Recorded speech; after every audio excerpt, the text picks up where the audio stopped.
Nerdbox.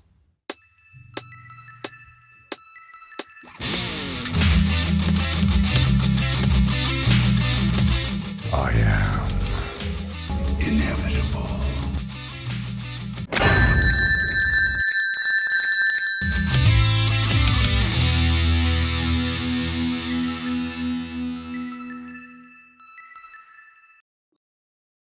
So you're 100% right. And I'm a bigger DC fan than I'm a Marvel. Like, I'm an old school DC guy. Batman's my favorite superhero. I don't give a shit who knows it. Everyone says Batman, but I love Batman. I always looked at the DCEU as the prime example is why motherfucking studios need to stay out of shit sometimes. Yeah. That's what they suffered from.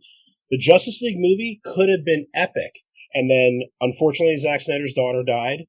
Because it's terrible. They didn't hold like they could have. They got Joss Whedon in, who is an egomaniac, who granted directed a couple good movies and did some stuff. And I'm not even talking about the investigation, all that shit, like whatever. I don't know. I watched Firefly. I didn't think it was that big of a deal. I'm sorry. Maybe I'm alone in that. I'm the one nerd in the world that wasn't blown away by it. But he did Avengers, and I gotta give him that. He comes in, and I know Warner Brothers was just like, he'll do it. He did Avengers. And it was a pile of shit. The Whedon version of Justice League was a pile of shit. Plus, Warner Brothers turned around and said, 2-hour runtime, not a minute more. And that's exactly what they did. It's an hour and 59 minutes and like 37 seconds. It's to the minute. That's including credits, by the way. Like, it's to the minute. And then you wait all this time and get the Snyder Cut. And I really did dig the Snyder Cut, despite it's obviously the money they had. They can only do so much with what was done. And it's long. It's really long. But it's like, it's almost, I sometimes think of that one like, I wish they almost didn't do it, because now it's like, there's all this drama. Robert Pattinson's pissed off.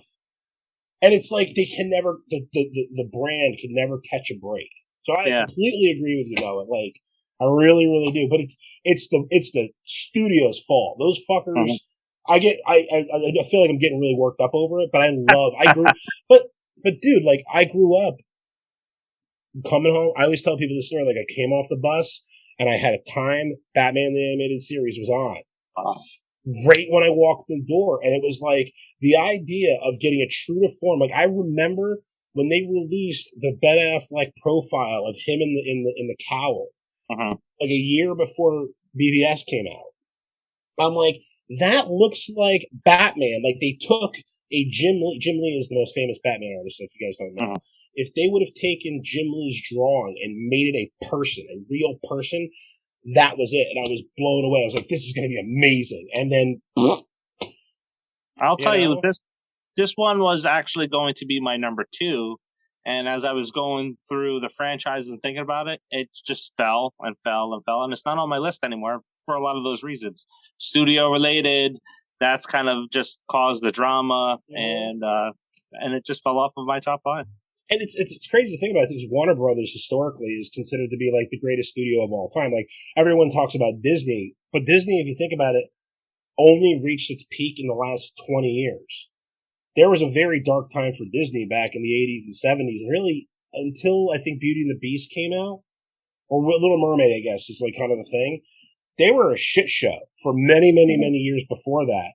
So the reverse, where you look at Warner Brothers, like, they have such a lineage of amazing films, then they get to this stuff at its peak when people like us are getting the properties that we wanted to see, that we grew up with on screen. Yep. You know what I mean? And they fucking it up. Like, they're just screwing it up. It's amazing. Yeah. And if you think about it, even when Batman the Animated Series came out, what was it, the 80s, right? Like mid 80s? 93, 94, I think, was when it came out. Even still, like, it was right after Batman Returns. I remember growing up and watching that too. Like, that's like a series that, as a kid or an adult, you can still watch it and enjoy it for what it is. Because it's a really good adaptation of Batman, despite, like, it's a little bit more lighthearted because it's for kids, but it still has, like, those really good elements to it. And also, I'm actually very excited for Robert Pattinson's Batman. I think it actually looks very good, despite, like, Robert Pattinson was in Twilight. He's been in other films. He was very good in other films. Yeah. Twilight, yeah, sure, it sucks, but he's a good actor, and that film looks like it's gonna hold up to the Batman name, I feel. Well, from what I understand, the tone, and we can move on. I'm sorry I'm taking so much time. You just hit a nerve. The tone of the Robert Pattinson one, from what I understand, the thing that stands out with the animated series, aside from it looked cool and it was the time, like whatever, it was the first time that any kind of on-screen adaptation of Batman really hit on the fact that he's a detective. He's the world's greatest detective. That's what he's known to be. Tim Burton didn't do it. Joel Schumacher didn't do it. Fucking Christopher Nolan didn't even do it. Christian Bale at no point is a detective in any of those movies. They're great movies, but he's not. He's just beating people up.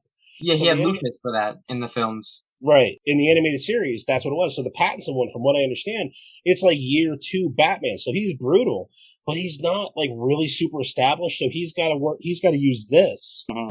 You know what I mean? To figure it all out. And I agree. I'm looking forward to it too.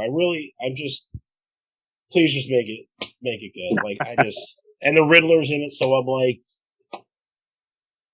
man, that's what happens, bro. I warned you. You talk about Batman, it's fucking over.